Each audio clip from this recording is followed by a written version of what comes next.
हम first chapter सुभाषितानी पढ़ाई कर रहे थे और हमारे 4 श्लोक कंप्लीट हो चुका है। देखो आज 5 नंबर। विहाय पौरुषं यहि दैवामेवावलम्ब्यते प्रासाद सिंहाबद्धस्य मूर्ध्निं तिष्ठन्ति वायसः। विहाय पौरुषं यहि, देखो यहाँ संधि हुआ है, हम इसको संधि विच्छेद करेंगे। देखो दैवम युक्त एव युक्त अवलंब्यते, दैवमेवालम्ब्यते, दैवम युक्त एव युक्त अवलंब्यते।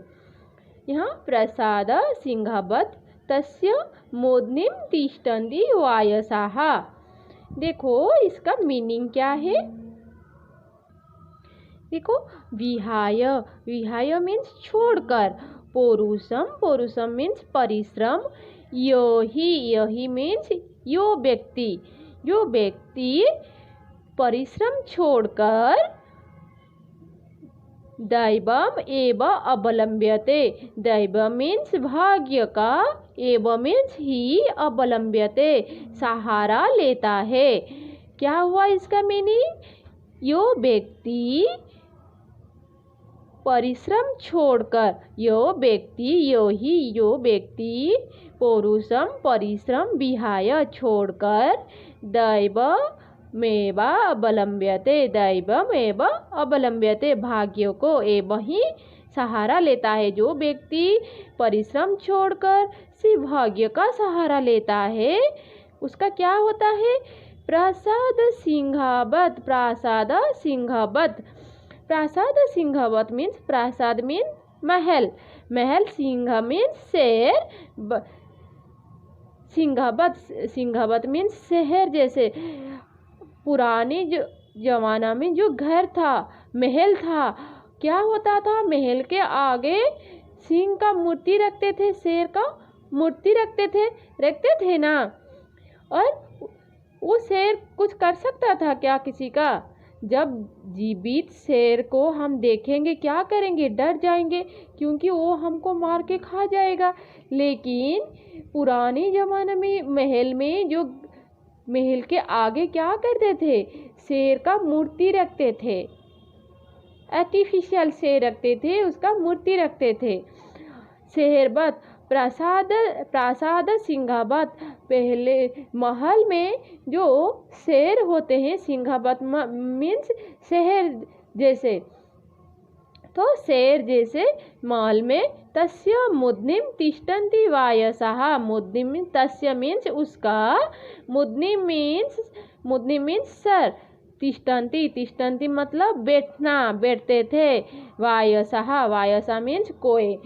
तो कोए क्या करते थे, कोए क्या करते थे, उसके शेर के ऊपर बैठते थे, क्योंकि कोए को पता था कि ये कुछ नहीं कर सकता था, क्योंकि वो तो जिंदा हुआ नहीं है ना, वो आर्टिफिशियल है। वो महल के सामने क्या करते थे, उसको रखते थे। ठीक है, तो जब हम जिंदा हुआ शेर देखेंगे, कोई क्या, हम भी डर जाएंगे, इंसान डर जाएंगे, उसके पास नहीं जाएंगे। लेकिन वो तो आर्टिफिशियल था, वो तो जिंदा हुआ नहीं था, वो तो सिर्फ एक मूर्ति था। तो इसीलिए उसके ऊपर क्या करते थे, उसके सर के ऊपर कोए बैठते थे। तो इसीलिए जो मनुष्य परिश्रम नहीं करता है, सिर्फ भाग्य के ऊपर डिपेंड करता है, भाग्य के ऊपर निर्भर करता है, वो उसका क्या होता है, वो शेर के मूर्ति की तरह वो हो जाती है। वो कुछ नहीं कर सकता है जीवन में, वो सिर्फ सोचते रह जाता है कि कब मेरे भाग्य बदल जाएगा, कब मुझे कुछ अच्छी चीज़ मिल जाएगा। लेकिन वो परिश्रम करता नहीं है, सिर्फ भाग्य के ऊपर निर्भर करके बैठ जाता है। आप लोग पढ़ाई नहीं करेंगे, क्या करेंगे, सोचेंगे कि एग्ज़ाम के टाइम है, भगवान हमको क्या करेंगे, आशीर्वाद करेंगे, हम अच्छे से, हमारा एग्ज़ाम अच्छा होगा, हम अच्छे रिजल्ट स्कोर करेंगे, हम अच्छे मार्क्स लाएंगे। लेकिन ये हो सकता है क्या। जब तक आप परिश्रम नहीं करेंगे, अच्छे से पढ़ाई नहीं करेंगे, अच्छे से कोई चीज़ को नहीं समझेंगे, तब तक तो अच्छे मार्क्स नहीं ला सकते आप लोग। सिर्फ सोचोगे कि मेरे भाग्य बदल जाएगा और मैं अच्छे मार्क्स लाऊंगा, लेकिन ये तो हो नहीं सकता। देखो इसका मीनिंग क्या हुआ, परिश्रम से ही मनुष्य के भाग्य का निर्माण होता है। जब तक हम परिश्रम नहीं करेंगे हमारे भाग्य का निर्माण नहीं होगा।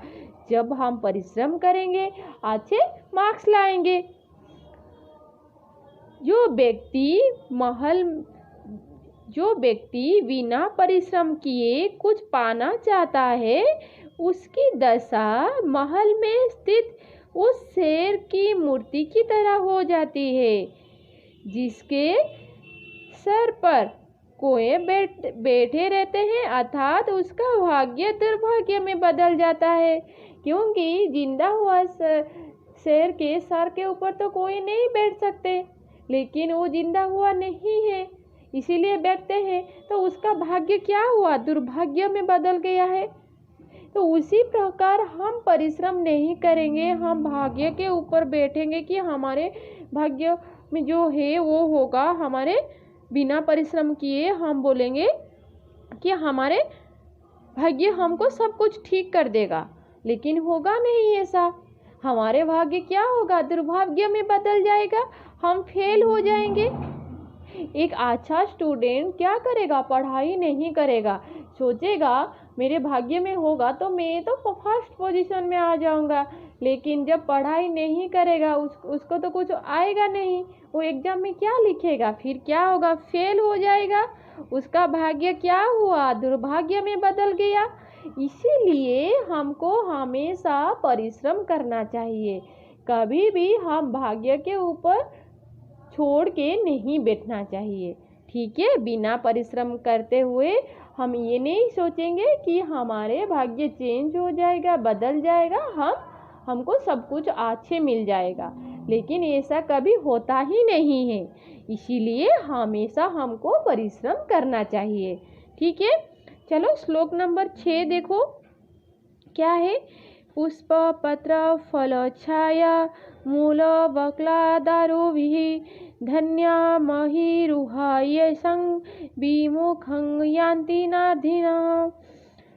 देखो यहाँ संधि हुआ है न युक्त अर्थिनः नार्थिनः।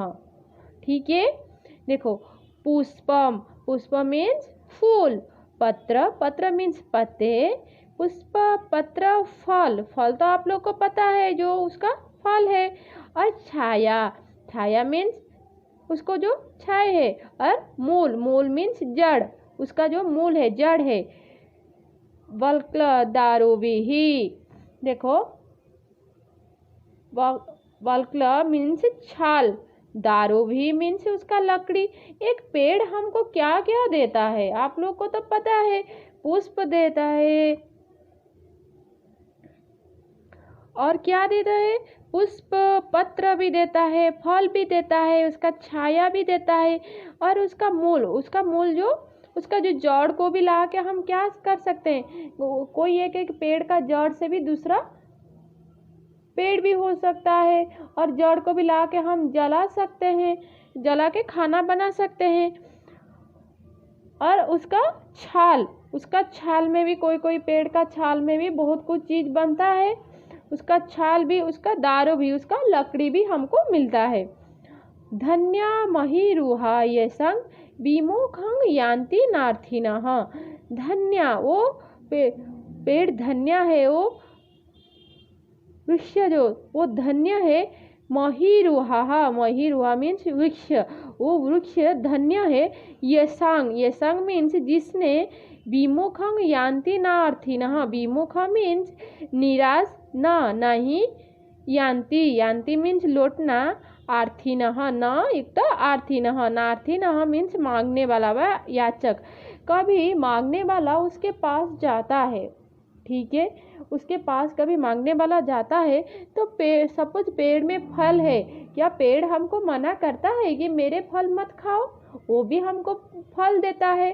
सपोज एक पेड़ में फूल है, वो फूल हमारे ज़रूरत है, हम उसको ला के पूजा करेंगे, क्या पेड़ हमको मना करेगा, नहीं मैं मेरा फूल नहीं दूंगा, कि हमारे उसका लकड़ी ज़रूरत है, तो वो क्या मना करता है लकड़ी देने के लिए, वो सब कुछ हमको दे देता है। कोई रास्ता में कोई जा रहा है, बहुत धूप है, उसको वो बहुत थक गया है, वो जाके जब बैठ जाता है, वो छाया देने के लिए मना करता है क्या? पेड़ तो मना नहीं करता। तो कहीं कोई भी उसके पास जब जाता है मांगने के लिए, वृक्ष क्या करता है? हमको कभी मना नहीं करता है। इसीलिए धन्य महिरुहा, मतलब वो वृक्ष धन्य है। क्यों धन्य है?